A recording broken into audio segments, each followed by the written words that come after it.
শেষ সময়ের জোর প্রচারণায় ব্যস্ত ঠাকুরগাঁওয়ের প্রার্থী সমর্থকেরা। ৩টি সংসদীয় আসনে প্রতিদ্বন্দ্বিতা করছেন ২০ জন প্রার্থী। জেলার ৪১৭টি ভোট কেন্দ্রের মধ্যে ২০১টি ঝুঁকিপূর্ণ হিসেবে চিহ্নিত করা হয়েছে। জেলার রিটার্নিং কর্মকর্তার কার্যালয়ের সামনে থেকে বিস্তারিত জানিয়েছেন সহকর্মী MS সামাদ।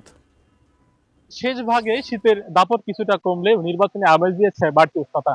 আজকে নির্বাচনী প্রচারণার দিনের বেলায় শেষ দিন এবং আগামীকাল সকাল ৭টায় শেষ হচ্ছে এই নির্বাচনী প্রচারণা। অন্যদিক দিয়ে যেমনি ভাবে জোর প্রচারণায় আজকে ব্যস্ত সময় পার করছেন প্রার্থী সমর্থকরা, ঠিক তেমনি ভাবে অন্যদিক দিয়ে সকল ধরনের প্রস্তুতি নিচ্ছেন জেলা যে রিটার্নিং কর্মকর্তার কার্যালয় রয়েছে তার আওতাধীন সবকিছু। এবং আমরা দেখেছি বিশেষ করে জেলা প্রশাসন সূত্র এবং জেলা রিটার্নিং কর্মকর্তার সূত্র বলছে ঠাকুরগাঁয়ে ৪১৭টি ভোট কেন্দ্র রয়েছে, তার মধ্যে ২০১টি ভোট কেন্দ্রকে তারা ঝুঁকিপূর্ণ হিসেবে চিহ্নিত করেছে।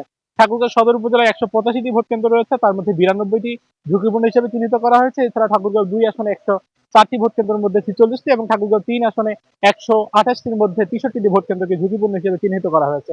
যেহেতু গত বছরের বা বিগত যে নির্বাচনগুলো রয়েছে সেই নির্বাচনগুলো নিয়ে সাধারণ মানুষ এবং সাধারণ ভোটারদের মধ্যে আমরা বাড়তি আশঙ্কা দেখেছি নির্বাচনের দিন এবং ভোটকে ঘিরে নানা ধরনের বিশৃঙ্খল পরিস্থিতি। ঠিক তেমনি ভাবে এই বিশৃঙ্খলা এড়াতে ঠাকুরগাঁয়ে যে ৪১৭টি ভোট কেন্দ্র রয়েছে সবগুলোতে সিসিটিভি ক্যামেরা স্থাপনের জন্য উদ্যোগ নিয়েছে জেলা রিটার্নিং কর্মকর্তা। ইতিমধ্যে সিসিটিভি ক্যামেরা স্থাপন এবং সেই ভোট কেন্দ্রগুলো সংস্কারের যে যাবতীয় কাজগুলো সেগুলো সম্পন্ন করা হচ্ছে এবং ঠাকুরগাঁয়ে প্রায় ১২ লক্ষাধিক ভোটার রয়েছে। এই ভোটাররা তাদের ভোটাধিকার খুব সহজে ভালো করে ভোটাধিকার প্রয়োগ করতে পারে। এই জন্য যে ধরনের প্রস্তুতি রিটার্নিং কর্মকর্তার মধ্য দিয়ে সেই রিটার্নিং কর্মকর্তা সব ধরনের প্রস্তুতি নিচ্ছে। অন্যদিকে ৩টি সংসদীয় আসনে এবারে প্রতিদ্বন্দ্বিতা করছেন ২০ জন পদপ্রার্থী। দেখা যাবে মাঠের লড়াইয়ে চলছে কথার লড়াই এবং ১২ তারিখে ভোটের লড়াইয়ে কে জিতবে এবং কে নির্বাচিত হবে সেটি দেখার অপেক্ষা।